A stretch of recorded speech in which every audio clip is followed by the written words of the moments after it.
صلی اللہ علی محمد۔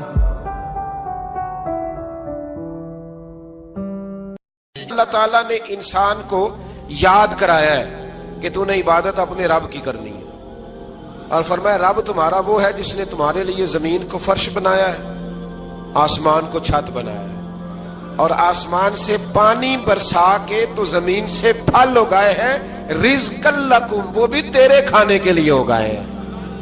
وہ جو آسمان سے بارش برسا کے زمین سے سبز اور پھل اگائے ہیں تو وہ بھی تیرے لیے۔ جب سارا کچھ تیرے لیے بنایا تو بھی تو عبادت کرنا اپنے رب کی، پھر کسی کو اس کا شریک نہ ٹھہرا۔ ایک چیلنج بھی کیا قرآن مجید نے اس رکوع کے اندر، کہا کرتے تھے مکے کے لوگ کہ آپ قرآن مجید کی آیتیں نبی کریم علیہ السلام سے کہا کرتے تھے کہ معاذ اللہ آپ خود بناتے ہیں، بنا کے لاتے ہیں۔ تو اللہ کریم نے فرمایا وَإِن كُنتُمْ فِي رَيْبٍ مِّمَّا نَزَّلْنَا عَلَىٰ عَبْدِنَا فَأْتُوا بِسُورَةٍ مِّن مِّثْلِهِ، اگر تمہیں شک ہو نا اس میں جو ہم نے بندہ خاص پہ نازل کیا ہے تو تم بھی اس جیسی ایک صورت بنا کے لاؤ۔ پڑھے لکھے تو تم بھی ہو نا، مکے میں تم بھی رہتے ہو، تو ایک صورت بنا کے لاؤ۔ قرآن مجید ہم سے چھینا گیا ہے سازش کے تحت، اس لیے کہ جس قوم کو قرآن آ جاتا ہے نا پھر کوئی کافر اس کا مقابلہ نہیں کر سکتا۔ دیکھیں نا، اگر کافروں کے پاس جواب ہوتا قرآن پاک کا تو بدر اور احد میں نا کوئی آیت بنا کے لاتے، قرآن کے مقابلے کی تلواریں لے کے نہ آتے، ان کے پاس جواب ہی نہیں تھا۔ اور قیامت تک کسی کافر کے پاس قرآن مجید کا کوئی جواب، قرآن کا کوئی جواب، قسم اللہ کی جواب کوئی نہیں، قرآن کا اس کا کوئی جواب نہیں۔ کیا بات ہے قرآن پاک کی۔ وہ ایک دفعہ مسلمہ کذاب بے ایمان کہنے لگا میں نے بنا لیا ہے قرآن پاک کا جواب، معاذ اللہ۔ جواب کیا بنایا؟ وہ سورت ہے نا القاریۃ ما القاریہ وما ادراک ما القاریہ، کھڑکھڑانے والی کیا ہے، کھڑکھڑانے والی تمہیں کیا پتا کیا ہے کھڑکھڑی، قیامت کا ذکر ہے۔ کہنے لگا میں نے اس جیسی صورت بنا لیا، تو کیا بنایا؟ الفیل ملفیل وما ادراک ما الفیل، کہنے لگا ہاتھی، تمہیں کیا پتا کیا ہاتھی، تم کیا جانو کیا ہاتھی۔ تو پاس جو اس کے اپنے بیٹھے تھے نا چیلے، وہ کہنے لگے چپ کر جا، سارے زمانے کو پتا ہاتھی کیا ہوتا ہے۔ وہ پاگل ہے، اس کے دو کان ہوتے ہیں، ایک سونڈ ہوتی ہے، چار اس کے پیر ہوتے ہیں۔ بیوقوف آدمی، قرآن کا مقابلہ کرنا ہے تو کچھ چج کے ساتھ کر، پاگلوں کی طرح مقابلہ کرے گا، جوتے کھائے گا بھی، ہمیں بھی پڑھوائے گا۔ تو قرآن مجید کا کوئی مقابلہ کر سکا؟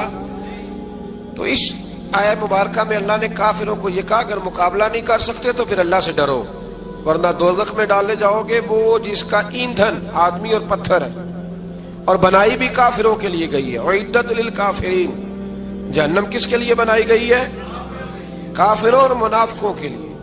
مسلمانوں کے لیے بنائی گئی، مسلمان مرضی سے چھلانگے لگائیں تو ان کی موج ہے، ورنہ ان کے لیے جہنم، ان کے لیے اللہ نے جنت بنائی ہے۔ اور یہ بات کرتے ہی رب کریم نے فرمایا اے محبوب علیہ السلام، مومنوں کو خوشخبری دے دیں کہ اللہ نے ان کے لیے جنت بنائی ہے، اس میں باغات ہیں، انہیں رزق دیا جائے گا کھانے کے لیے، اور اس میں انہیں پاکیزہ بیویاں دی جائیں گی، اور پھر وہ اس میں ہمیشہ رہیں گے، انہیں اس سے نکالا نہیں جائے گا۔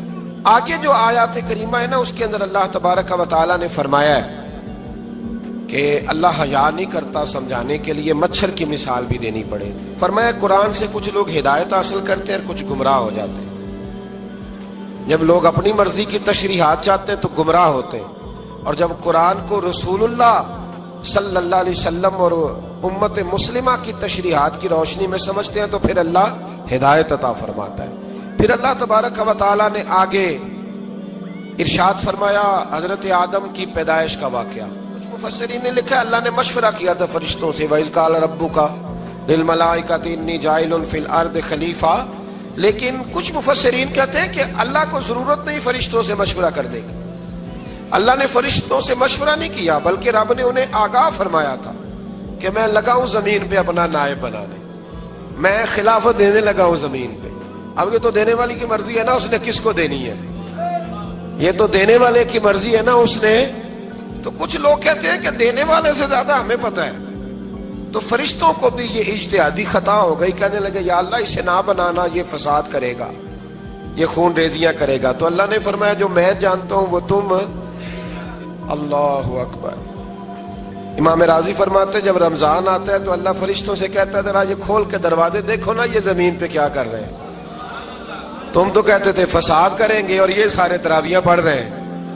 تم تو گویا کہتے تھے فساد کریں گے اور یہ تو دیکھو گویا رمضان کے روزے رکھ رہے ہیں. یہ تو میری یاد میں نکلے ہوئے ہیں. تم کچھ کہتے تھے اور دیکھو میں نے تمہیں کہا تھا نا جو میں جانتا ہوں وہ تم. اللہ نے پھر حضرت آدم علیہ السلام کو تمام زمانے کے علوم عطا کیے, علم سکھا لیا. تو فرشتوں سے کہا تم بھی ان چیزوں کے نام بتاؤ, تو وہ بتا سکے نہیں. اللہ نے فرمایا اب اس طرح کرو آدم کو سجدہ کرو. سب نے سجدہ کیا سوائے وہ. کہنے لگا یا اللہ صرف تجھے ہی کرنا ہے. کرنا بھی صرف اللہ کو چاہیے پر رب کے آگے بھی جھکنا چاہیے, اور جس کے سامنے رب جھکائے نا وہاں بھی. اور یہ جو عاجزی ہے نا, یہ جو جھکنا ہے یہ علم کے آگے ہے. ہماری مصیبت یہ ہے کہ ہم علم کے آگے بھی گردن جھکانے کو تیار نہیں ہوتے, وہاں بھی ہم خود عالم فاضل بن جاتے ہیں. تو فرمایا کہ سب سے کہا سجدہ کرو. سب نے سجدہ کیا سوائے ابلیس کے. تو پھر ہوا کیا وکان من الکافرین, وہ کافروں میں سے ہو گیا. پھر اللہ نے حضرت آدم کو اور جناب حوا کو نا مقام دے دیا جنت میں رہنے کے لیے, اور کہا سارا کچھ کھانا, درخت کے قریب نہ جانا. ابھی آپ کسی سے کہہ دیں تھوڑا سا کہ پیچھے نہ دیکھنا, یعنی اگر میری سمجھ لیں ادب کی وجہ سے کوئی 1.5-2 منٹ یا 6 منٹ نہیں بھی نہ دیکھے گا تو سوچے گا ضرور کہ پتہ نہیں اب پیچھے کیا ہے, مصیبت کیا ہے. یعنی آپ کہہ کے دیکھ لیں کسی کو, پیچھے نہ دیکھنا. فطرت ہے نا انسان کی, وہ جستجو کرتا ہے. کہا اس درخت کے پاس نہ جانا. تو حضرت حوا سلام اللہ علیہ کہتے ہیں دل میں خیال رہتا تھا کہ آخر ہے کیا درخت کے پاس. یہی انسان کا عقیدہ توحید ہے کہ جہاں سے رب منع کر دے وہاں وہ منع ہو جائے. اور یہ ان کی خطا نہیں تھی, یہ اللہ کی حکمت تھی, چونکہ رب نے تو پہلے کہہ دیا تھا بنایا ہی زمین کے لیے, تو یہ تو سارا کچھ ہونا تھا تو زمین پہ آنا تھا نا. تو حضرت حوا اور جناب آدم کے پاس شیطان آیا. اب اس کو نکال تو دیا تھا پر ابھی اس کا جنت میں آنا جانا بند نہیں ہوا تھا, یہ بھی اللہ کی حکمت تھی. تو وہ کہنے لگا تمہیں پتہ ہے بعد میں مر جاؤ گے. تو حضرت حوا کہنے لگی کیا موت بھی آئے گی؟ کہاں, اس کی تکلیف بھی بڑی ہوگی, تو پھر بچیں گے کیسے؟ تو کہنے لگے پھل کھا لو اس درخت کا. تو بچنے کے لیے پھل کھایا تھا. جس طرح لوگ آج بہت سارے کام بچنے کے لیے کرتے ہیں پر بچ سکتے, بچنے کے لیے پھل کھایا. تو اللہ نے فرمایا زمین پہ چلے جاؤ. تو حضرت آدم زمین پہ آئے. پھر کئی 100 سال روتے رہے. فَتَلَقَّى آدَمُ مِن رَبِّهِ کَلِمَاتٍ. تو پھر اللہ نے خود ہی جناب آدم کو کچھ کلمے سکھائے. علامہ اسماعیل لکی فرماتے ہیں وہ کلمے یہ تھے کہ حضرت آدم نے میرے نبی کا وسیلہ پیش کیا, اللہ کریم نے جناب آدم کی دعا کو مقبول فرما لیا. پھر آگے بنی اسرائیل کا ذکر آ جاتا ہے. اللہ تعالیٰ نے بنی اسرائیل, آج آپ اسی قوم کو یہودی کہتے ہیں, ان کو اللہ نے اس زمانے میں فضیلت عطا کی تھی بہت زیادہ. تو عرب کے اندر جب نبی پاک علیہ السلام نے اعلان نبوت کیا تو کچھ لوگوں نے یہ کہہ دیا کہ اگر یہ یہودی کلمہ پڑھ لیں گے تو ہم بھی پڑھ لیں گے. تو پھر اللہ نے انہیں یاد کرایا کہ تم اصل میں کیا ہو, تمہیں کلمہ پڑھنا چاہیے. تو اہل یہود کا تذکرہ کرتے کرتے رب کریم نے ایک بات یہ بھی ارشاد فرمائی کہ تم لوگوں کو تو کہتے رہے ہو کہ وہ نبی آنے والے ہیں, وہ نبی آنے والے ہیں, اور جب آ گئے ہیں تو ماننے کو تیار نہیں ہو. تو فرمایا تأمرون الناس بالبر وتنسون انفسکم وانتم تتلون الکتاب. لوگوں کو بھلائی کا حکم دیتے ہو اور اپنے آپ کو بھول جاتے ہو. افلا تعقلون, تمہیں عقل نہیں؟ پھر اللہ نے انہیں یہ بھی یاد کرایا کہ یاد کرو وہ زمانہ کہ جب فرعون نے خواب دیکھ لیا تھا کہ کوئی بچہ اس کی سلطنت کو تباہ کرے گا, تو پھر اس نے تمہارے بچوں کو ذبح کرانا شروع کیا اور تمہاری بیٹیوں کو چھوڑتا تھا. فرمایا یہ بھی تو تم نے دیکھا. میں نے تمہیں پھر تم سے کہا جہاد کرو قوم عمالقہ کے خلاف, تو مقام طیہ میں جا کے یہ لوگ کہنے لگے ہم سے جہاد نہیں ہوتا. اللہ نے انہیں ایک میدان میں قید کر دیا. بڑی دلچسپ بات, قید تو لوگ ہوتے ہیں نا چار دیواری میں, تو اللہ نے بنی اسرائیل والوں کو جب انہوں نے کہا ہم جہاد نہیں کریں گے تو اللہ نے میدان میں قید کر دیا. میدان میں, یہ یاد رکھیں, جب انسان اللہ کی نافرمانی کرتا ہے تو اسے ایسی قید ملتی ہے جس کا اس نے تصور بھی نہیں کیا ہوتا. ایک میدان ہے مقام طیہ, قید ہو گئے.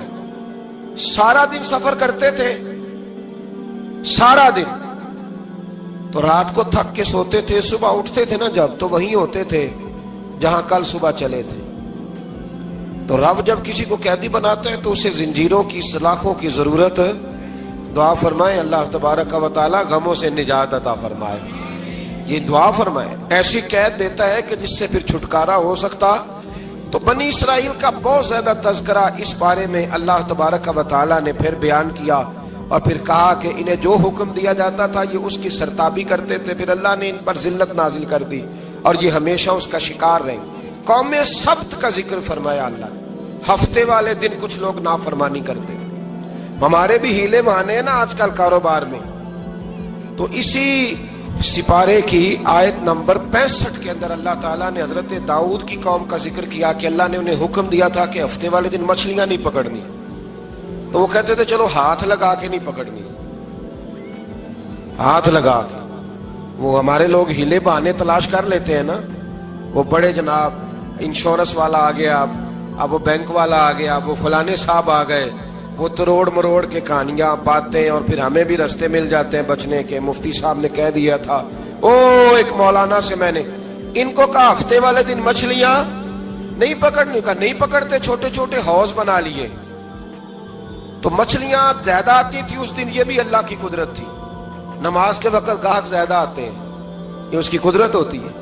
تو وہ مچھلیاں حوض میں جمع ہو جاتی ہیں. یوں سمجھ لیں کہ جال انہوں نے لگا لیے ہوئے تھے. تو جال میں وہ پھنستی رہتی تھی, حوضوں میں آتی رہتی تھی. ہفتے کو نہیں پکڑتے تھے, اتوار کو پکڑ لیتے تھے. تو پھر اللہ نے انہیں سزا دی. فرمایا تماشے کرتے ہو اللہ کے حکم کے ساتھ. کیا سزا دی؟ فَقُلْنَا لَهُمْ كُونُوا قِرَادَةً خَاسِئِينَ. فرمایا بندر بن جاؤ دھتکارے ہوئے. جو رزق حرام طریقے سے کماتے تھے رب انہیں بندر بنا دیتا تھا. ابھی بھی میں نے دیکھے ہیں بڑے بڑے تاجر پاگلوں جیسی زندگی گزار رہے ہیں. نفسیاتی طور پہ سکون نہیں ہے, کروڑوں روپیہ پڑا ہے. کیوں؟ اس لیے کہ رب کے بتائے ہوئے طریقے کے مطابق تجارت نہیں کرتے. آگے ایک اور دلچسپ بات آ گئی. بنی اسرائیل کے اندر نا ایک شخص نے اپنے چچا کو قتل کر دیا جائیداد کے لیے. یہ دیکھیں کب سے لوگ جائیداد کے لیے قتل کرتے آ رہے ہیں. چچا کو قتل کر دیا, اور قتل کر کے حضرت موسیٰ علیہ السلام کے پاس آئے کہ میرے چچا کو کسی نے قتل کر دیا ہے, تو بتائیں کیا کرنا ہے. تو آپ نے فرمایا کہ گائے ذبح کرو اور اس کا ایک ٹکڑا مقتول کو مارو, مرنے والے کو. وہ خود اٹھ کے بتا دے گا مجھے کس نے قتل کیا. اب ارادہ نہیں تھا گائے ذبح کرنے کا تو بہانے کرنے لگے. ارادہ نہیں نہ ہوتا تو پھر کیا ہوتے ہیں, کہنے لگے گائے کس طرح کی ہو, بوڑھی ہو کہ بچی ہو, رنگ کیسا ہو, جوان ہو کہ چھوٹی ہو, حال میں ایک دفعہ چلنا سیکھ گئی ہو یا ابھی نہ سیکھی ہو. تو بتاتے گئے تو رب بھی شرطیں بیان کرتا گیا. گہرے زرد رنگ کی ہو, حال کے اندر اسے نہ چلایا گیا ہو, پانی نہ نکالا گیا ہو, نہ بچی ہو نہ جوان ہو, اس کے درمیان ہو. یہ ساری شرطیں کہاں پائی جاتی تھی؟ حضرت موسیٰ علیہ السلام کی قوم کا ایک شخص تھا جو اللہ کا ولی تھا. وہ جب انتقال کرنے لگا نا, اللہ اکبر, دیکھو رب ولیوں کی اولادوں پر بھی کتنا فضل فرماتا ہے. وہ جب انتقال کرنے لگا تو ایک اس کے پاس چھوٹی سی بچیا تھی, گائے کی بچی. اس نے جنگل میں چھوڑ دی. کہنے لگا یا اللہ میں تیرے نام پہ چھوڑتا ہوں, میرا بچہ جوان ہو جائے تو اسے دے دینا, اور تو سرمایہ ہی کوئی نہیں. بچہ بڑا ہوا تو بچہ بھی بڑا نیک تھا, اپنی ماں کا بڑا فرما بردار تھا. اس کی ماں نے کہا بیٹا تیرے باپ نے ایک گائے چھوڑی تھی. تو بچہ جنگل میں گیا اور جا کے کہنے لگا اے اللہ میری گائے مجھ سے ملا دے. تو رب کریم نے وہ گائے واپس کر دی. وہ گائے گھر لے آیا. اب وہ کہنے لگا اماں بیچ دوں. تو اماں کہنے لگی بیٹا میرے پوچھے بغیر نہ بیچنا. کئی دفعہ گاہک لگے پر اس نے کہا جب تک میری اماں نہ کہے گی میں بیچوں گا.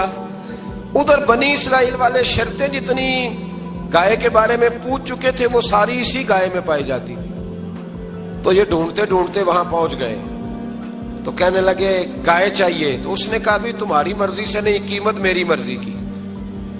ایک مفسر نے تو یہاں تک لکھا ہے کہ اس نے کہا گائے ذبح کر کے نا تو جتنا گائے کے اندر گوشت ہوگا نا اتنا ہی کھال کے اندر تو مجھے مال بھر کے دو گے, اتنے سکے بھر کے دو گے, اتنی اشرفیاں بھر کے دو گے تو پھر تمہیں گائے دوں گا. تو پھر یہ گائے انہیں ملی اور یہ گائے لے کر کے آئے. زیادہ سوالات نہ کرتے تو زیادہ الجھتے نہ. ہم بھی دین کے معاملے میں بڑے سوال جواب کرتے ہیں, اتنا سوال کریں جتنی اس کی ضرورت ہے. ان لوگوں نے سوالات زیادہ کی ہو تو پھر الجھ زیادہ گئے. تو میرے بھائی اس کا ذکر بھی اللہ تبارک و تعالیٰ نے پہلے پارے کے اندر بیان فرمایا. پھر اللہ کریم نے فرمایا کہ کچھ ایسے لوگ بھی ہیں یہودیوں میں سے جن کا دعویٰ ہو گیا ہے کہ ہم اللہ کے بڑے پیارے ہیں. فرمایا یہ صرف ان کے منہ کی باتیں ہیں, یہ تو قیامت میں پتہ چلے گا نا کہ اللہ کا پیار کس کے ساتھ زیادہ ہے. اور پھر یہ بھی یہودیوں نے دعویٰ کیا ہے, اسی پارے میں اللہ فرماتے ہیں کہ ان کا دعویٰ ہے کہ ہم اللہ کے بڑے پیارے ہیں, جنت میں ہم ہی جائیں گے. تو اللہ فرماتے ہیں پھر مرنے کی دعا تو کرو, جنت میں تو مر کے جانا ہے نا. لیکن رب فرماتے ہیں یہ کبھی مرنے کی دعا نہیں کریں گے, اس لیے کہ انہیں پتہ ہے کہ ہم نے آخرت کے لیے کیا بھیجا. لے جی پہلا حکم آ گیا یا ایھا الذین آمنوا کہہ کے, پہلی آیت قرآن پاک پہلے سپارے میں پہلی آیت جس میں اللہ نے کہا یا ایھا الذین آمنوا. تو پہلا حکم آمنوا کہہ کے آیت نمبر 104 میں جو اللہ نے حکم دیا ہے نا وہ نبی پاک کی تعظیم کا حکم ہے. پہلا حکم ہی اللہ نے حضور کی عزت اور ناموس کا ارشاد فرمایا. پہلا اس ترتیب کے لحاظ سے وہ ہوا یہ کہ جب نبی پاک کو بات ارشاد کرتے تو صحابہ کرام اٹھ کے عرض کرتے رائینا یا رسول اللہ, حضور سمجھ نہیں آئی ذرا رعایت کر دے. تو یہودیوں کی عبرانی زبان کے اندر نہ ذرا کھینچ کے پڑھتے تھے رائینا, تو اس کا معنی بنتا تھا معاذ اللہ اے ہمارے چرواہے. بکریاں چرانے والے کو بھی وہ رائینا کہتے تھے. تو جب صحابہ یہ کہنے لگے تو اللہ نے منع ہی کر دیا. فرمایا میرے محبوب کے غلاموں, اس لفظ کے پیچھے چھپ کے لوگ میرے نبی کی بے ادبی کر جاتے ہیں. تو جس لفظ کا کوئی ایک معنی بے ادبی والا بنتا ہو وہ لفظ بھی میرے نبی کے لیے نہ کہو. لفظ وہ والے کہو جس میں کوئی بے ادبی کا معنی نکلے نہ. یہاں لوگوں نے بڑے بڑے لفظ نہیں بول دیے پھر کہتے میرا مطلب یہ تھا, میرا مطلب وہ تھا. تو تو نے وہ لفظ بولا کیوں جس کا کوئی غلط مطلب بھی نکل سکتا تھا. اللہ نے فرمایا یا ایھا الذین آمنوا لا تقولوا رائینا, اے ایمان والو رائینا کہو ہی نہ. تو یا اللہ کیا کہیں؟ فرمایا وقولوا انظرنا, تم کہو یا رسول اللہ ایک نظر فرمائیے. انداز دیکھیے, انظرنا ایک نظر. تو ہمارے بزرگ تو پہلے ہی بڑے پیار والوں نے کہہ دیا یا رسول اللہ انظر حالنا. کہتے کہاں سے لاتے ہو جملے؟ میں نے کہا اللہ کی کتاب سے. یا رسول اللہ انظر حالنا یا حبیب اللہ اسمع قالا. تو تم کہو انظرنا, محبوب نظر کرم کرے, واسمعوا, اور کیا ضرورت ہے دوبارہ پوچھنے کی؟ اللہ کہتا ہے پہلے ہی دھیان سے سنا کرو, پہلے ہی واسمعوا, پہلے ہی احتیاط سے سنو. وللکافرین عذاب علیم, اور کافروں کے لیے دردناک عذاب ہے. لے جی اسی پارے میں اللہ تبارک و تعالیٰ نے پھر اہل یہود کا ذکر کیا. تو یہود کہنے لگے کہ ہم حضرت ابراہیم کے ماننے والے ہیں. تو اللہ کریم نے وہ بھی ذکر کیا کہ میں نے تو ابراہیم کو آزمایا ہے. وَإِذِ ابْتَلَىٰ إِبْرَاهِيمَ رَبُّهُ بِكَلِمَاتٍ فَأَتَمَّهُنَّ, ہم نے ابراہیم کو کچھ چیزوں سے آزمایا ہے, وہ ہماری آزمائش پہ پورے اترے. قَالَ إِنِّي جَاعِلُكَ لِلنَّاسِ إِمَامًا, تو پھر ہم نے انہیں کہا کہ ہم آپ کو پوری دنیا کا امام بنائیں گے. وہ آزمائش کیا تھی؟ آگ میں جانا بھی آزمائش, بیٹے کا نہ ہونا بھی آزمائش, بیٹا ہوا تو پھر اسے وادی غیر ذی زرع میں چھوڑ کے آنا بھی آزمائش, بڑا ہوا تو پھر ذبح کرنا بھی آزمائش. فرمایا جہاں جہاں آزمایا ہے نا ابراہیم ہماری آزمائش میں پورے اترے. فرمایا تو مفت میں حضرت ابراہیم کی اولاد بنتے ہو اور ان کا نام لیتے ہو اور ان کے ساتھ اپنا تعلق بناتے ہو, دیکھو تو صحیح وہ کتنی آزمائشوں سے گزرے. تو اس کا بھی اللہ نے اسی میں ذکر فرمایا. اور پھر وہ بات کرتے تھے حضرت یعقوب کی اور حضرت اسحاق کی. تو فرمایا وہ تو ہمارے اتنے خاص بندے تھے کہ وصال کا وقت بھی انہوں نے اپنی اولادوں کو نصیحت فرمائی تھی کہ اللہ کی توحید پہ قائم رہنا. اس کا ذکر بھی اللہ نے اسی پارے میں بیان فرمایا. اور جو حضرت ابراہیم اور جناب اسماعیل نے کعبہ تعمیر کیا تو اس کا ذکر بھی اللہ تعالیٰ نے اسی پارے میں فرمایا. فرمایا جب وہ کعبہ بنا رہے تھے تو کہہ رہے تھے ربنا تقبل منا, کہہ رہے تھے اے اللہ بنا ہم نے دیا ہے پر مہربانی فرما ہم سے قبول فرما لے. تو جو آیہ کریمہ آخر میں عرض کرنا چاہتا ہوں اس پر بھی تھوڑی توجہ فرمائیں گے تو بات بڑی نکھر کے باہر آئے گی. یہ 16ویں رکوع کے اندر اللہ نے پھر یہود کا اور عیسائیت کا ذکر فرمایا. تو اللہ کریم نے ایک بات ارشاد فرمائی. یہودیوں کے ہاں جب کوئی بچہ پیدا ہوتا تھا پیلے رنگ کے ساتھ اس کو رنگتے تھے, یا کوئی خاص رنگ تھا ان کا, بچہ پیدا ہوتا تو اس پر وہ رنگ چڑھاتے کہ یہ جی ہمارے مذہب کا رنگ ہے. ہمارے ہاں بھی رسمیں ہیں نا اپنی اپنی، معاذ اللہ اپنی اپنی نہیں ہونی چاہیے، اللہ رسول کا حکم ہونا چاہیے. تو یہودیوں کے ہاں بچہ پیدا ہوتا تو ایک خاص رنگ چڑھاتے، عیسائیوں کے ہاں پیدا ہوتا تو وہ بھی ایک خاص رنگ چڑھاتے. تو مسلمانوں کے ہاں بچے پیدا ہوئے تو انہوں نے بھی توجہ کی کہ یہ کیا ہو رہا ہے، تو رب کریم نے فرمایا صبغۃ اللہ، رنگ اللہ کا ہی ہے. ومن احسن من اللہ صبغہ، اور فرمایا اللہ کے رنگ سے زیادہ خوبصورت کس کا رنگ ہو سکتا ہے. اللہ کا رنگ کیا ہے؟ لا الہ الا اللہ محمد الرسول اللہ صلی اللہ علیہ.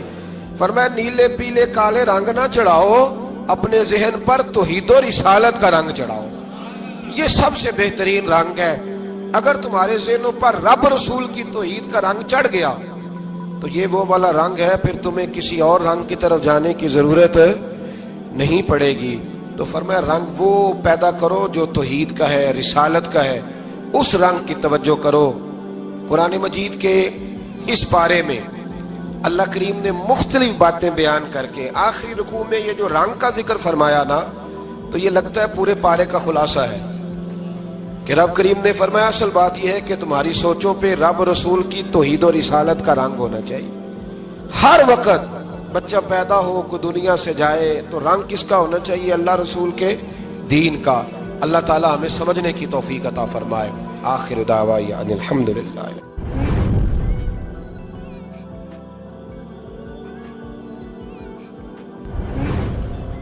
اللہ تعالیٰ نے انسان کو یاد کرایا ہے کہ تو نے عبادت اپنے رب کی کرنی ہے، اور فرمایا رب تمہارا وہ ہے جس نے تمہارے لیے زمین کو فرش بنایا ہے، آسمان کو چھت بنایا ہے، اور آسمان سے پانی برسا کے تو زمین سے پھل اگائے ہیں، رزق لکم، وہ بھی تیرے کھانے کے لیے اگائے ہیں. وہ جو آسمان سے بارش برسا کے زمین سے سبزہ اور پھل اگائے ہیں تو وہ بھی تیرے لیے. جب سارا کچھ تیرے لیے بنایا تو بھی تو عبادت کرنا اپنے رب کی، پھر کسی کو اس کا شریک نہ ٹھہرا. ایک چیلنج بھی کیا قرآن مجید نے اس رکوع کے اندر.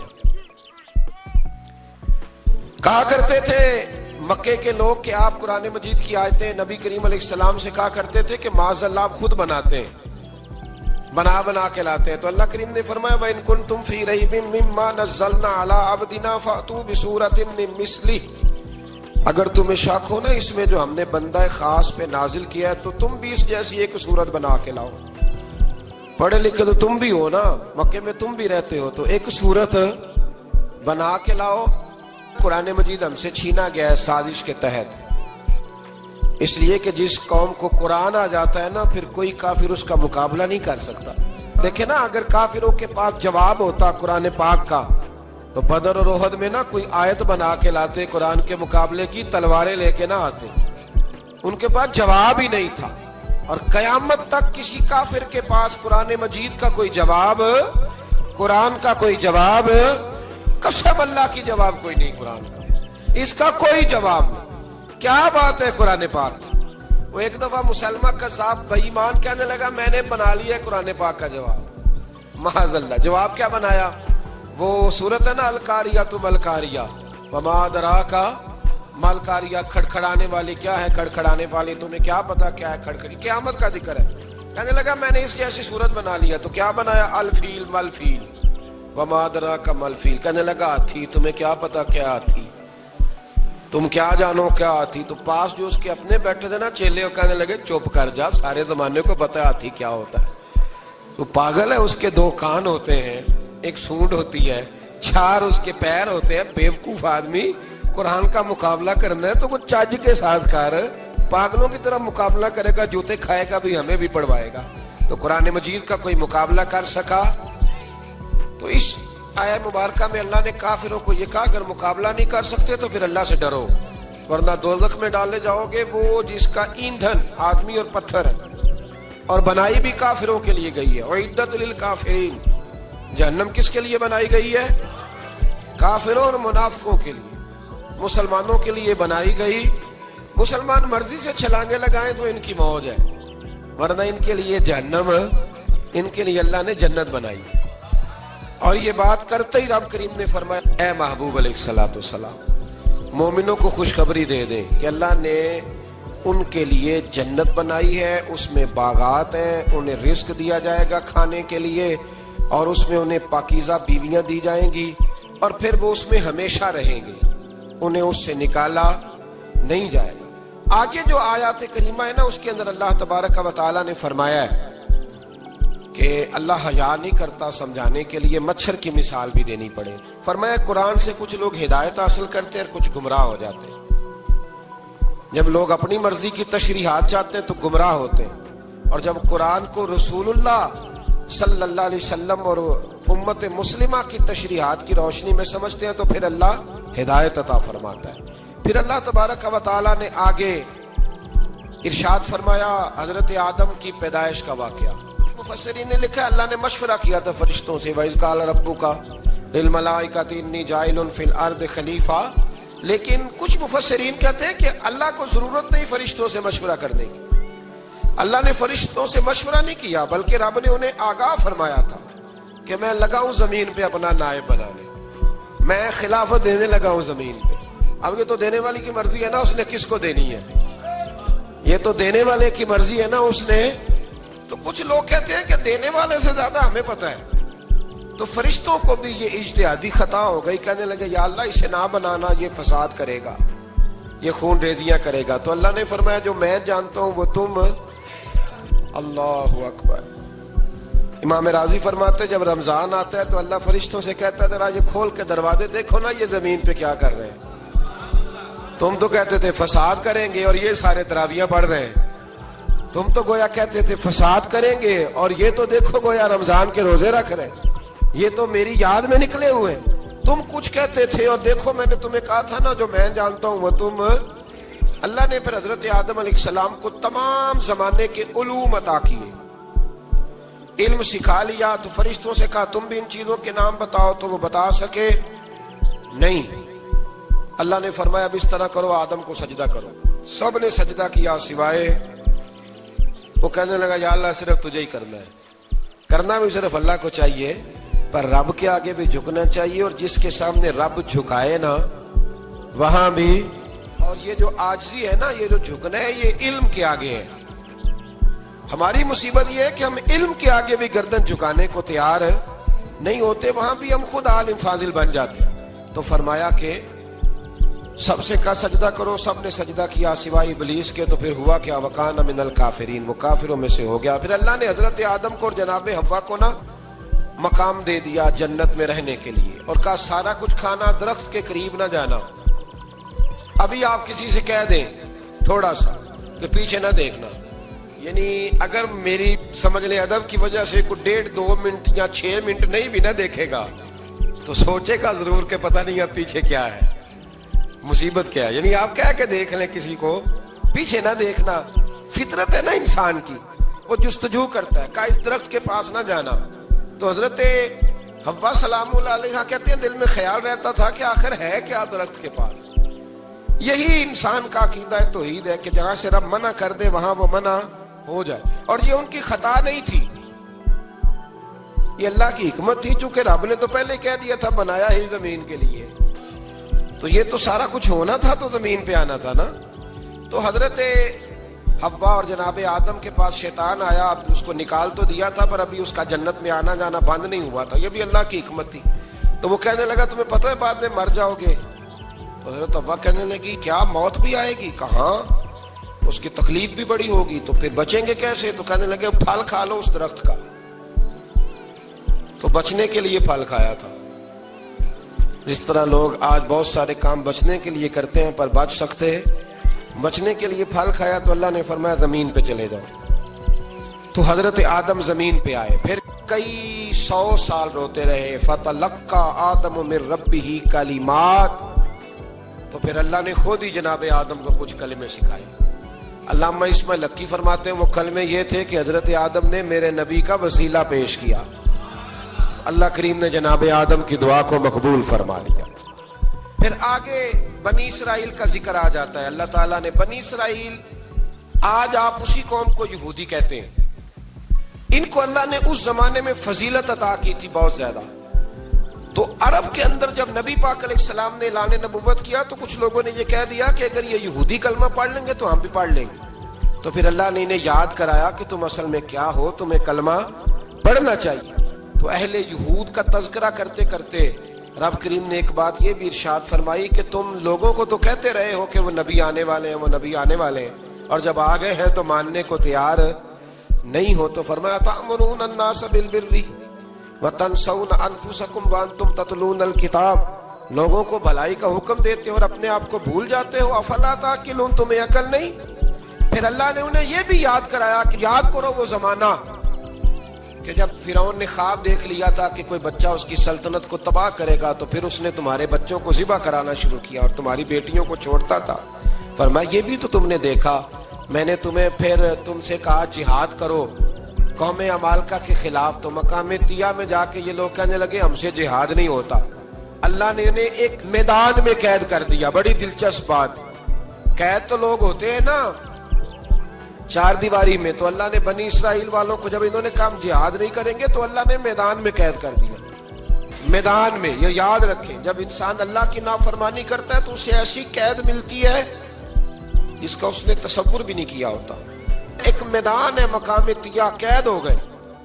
سارا دن سفر کرتے تھے, سارا دن, تو رات کو تھک کے سوتے تھے, صبح اٹھتے تھے نا جب, تو وہیں ہوتے تھے جہاں کل صبح چلے تھے. تو رب جب کسی کو قیدی بناتا ہے تو اسے زنجیروں کی سلاخوں کی ضرورت, دعا فرمائے اللہ تبارک و تعالی غموں سے نجات عطا فرمائے. یہ دعا فرمائے, ایسی قید دیتا ہے کہ جس سے پھر چھٹکارا ہو سکتا.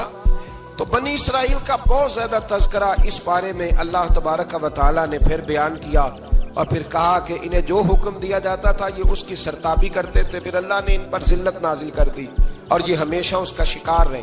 قوم سبت کا ذکر فرمایا اللہ نے. ہفتے والے دن کچھ لوگ نافرمانی کرتے. ہمارے بھی ہیلے بہانے ہیں نا آج کل کاروبار میں.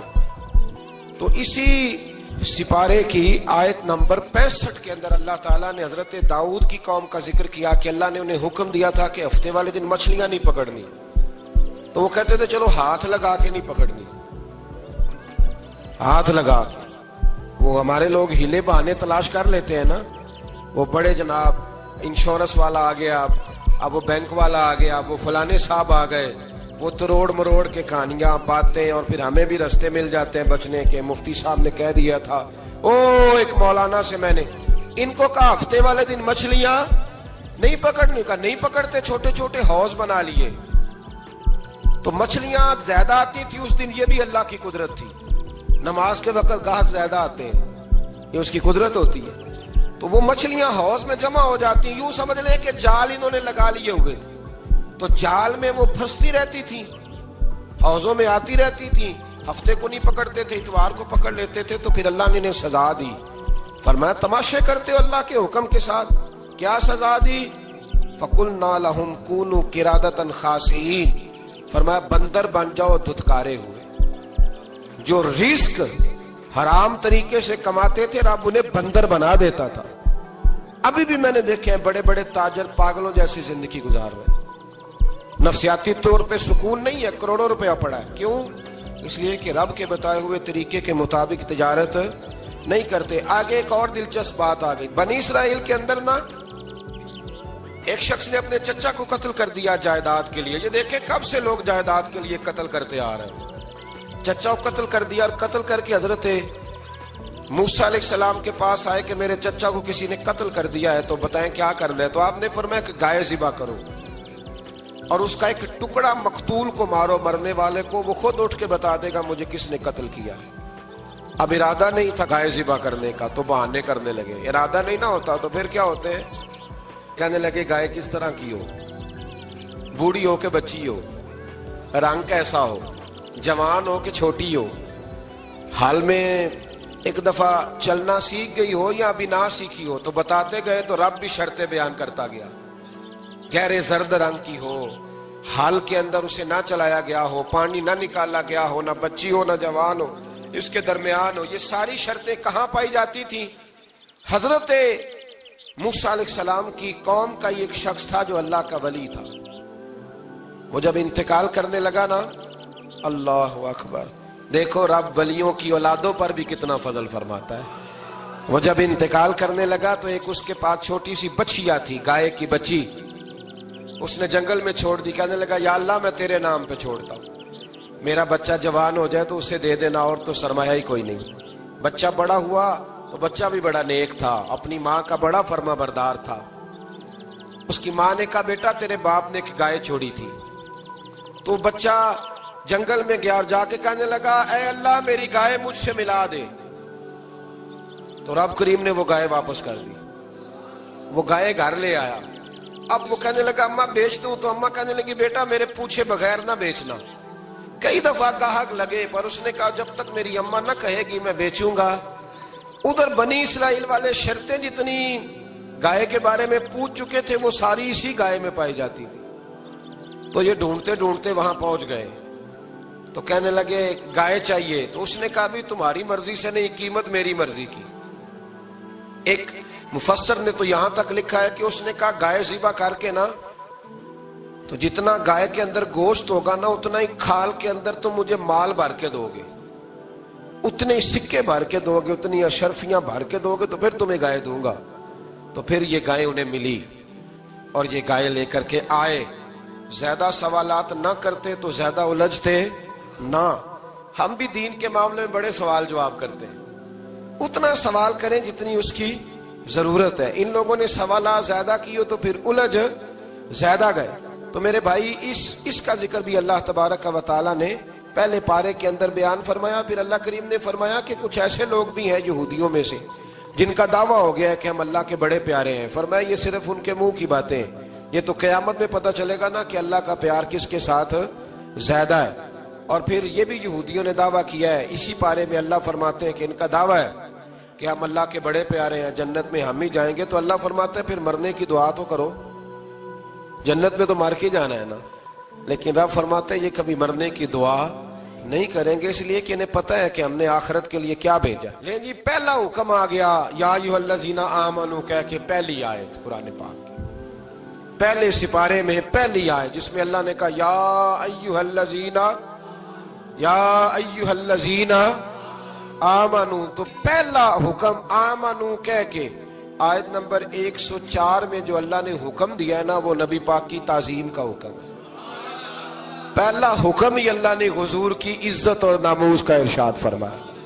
پہلا اس ترتیب کے لحاظ سے وہ ہوا یہ کہ جب نبی پاک کو بات ارشاد کرتے تو صحابہ کرام اٹھ کے عرض کرتے رائینا یا رسول اللہ، حضور سمجھ نہیں آئی ذرا رعایت کر دیں. تو یہودیوں کی عبرانی زبان کے اندر نہ ذرا کھینچ کے پڑھتے تھے رائینا، تو اس کا معنی بنتا تھا معاذ اللہ اے ہمارے چرواہے. بکریاں چرانے والے کو بھی وہ رائینا کہتے تھے. تو جب صحابہ یہ کہنے لگے تو اللہ نے منع ہی کر دیا. فرمایا میرے محبوب کے غلاموں اس لفظ کے پیچھے چھپ کے لوگ میرے نبی کی بے ادبی کر جاتے ہیں. تو جس لفظ کا کوئی ایک معنی بے ادبی والا بنتا ہو وہ لفظ بھی میرے نبی کے لیے نہ کہو. لفظ وہ والے کہو جس میں کوئی بے ادبی کا معنی نکلے نہ. یہاں لوگوں نے بڑے بڑے لفظ نہیں بول دیے پھر کہتے میرا مطلب یہ تھا، میرا مطلب وہ تھا. تو تو نے وہ لفظ بولا کیوں جس کا کوئی غلط مطلب بھی نکل سکتا تھا. اللہ نے فرمایا یا ایھا الذین آمنوا لا تقولوا رائینا، اے ایمان والو رائینا کہو ہی نہ. تو یا اللہ کیا کہیں؟ فرمایا وقولوا انظرنا، تم کہو یا رسول اللہ ایک نظر فرمائیے. انداز دیکھیے انظرنا ایک نظر. تو ہمارے بزرگ تو پہلے بڑے پیار والوں نے کہہ دیا یا رسول اللہ انظر حالنا. کہتے کہاں سے لاتے ہو جملے؟ میں نے کہا اللہ کی کتاب سے. یا رسول اللہ انظر حالنا یا حبیب اللہ اسمع قالا. تو تم کہو انظرنا محبوب نظر کرم کریں، واسمعوا. اور کیا ضرورت ہے دوبارہ پوچھنے کی؟ اللہ کہتا ہے پہلے ہی دھیان سے سنا کرو، پہلے ہی واسمعوا پہلے ہی احتیاط سے سنو. وللکافرین عذاب علیم، اور کافروں کے لیے دردناک عذاب ہے. لے جی اسی پارے میں اللہ تبارک و تعالیٰ نے پھر اہل یہود کا ذکر کیا. تو یہود کہنے لگے کہ ہم حضرت ابراہیم کے ماننے والے ہیں. تو اللہ کریم نے وہ بھی ذکر کیا کہ میں نے تو ابراہیم کو آزمایا ہے. وَإِذِ ابْتَلَىٰ إِبْرَاهِيمَ رَبُّهُ بِكَلِمَاتٍ فَأَتَمَّهُنَّ، ہم نے ابراہیم کو کچھ چیزوں سے آزمایا ہے، وہ ہماری آزمائش پہ پورے اترے.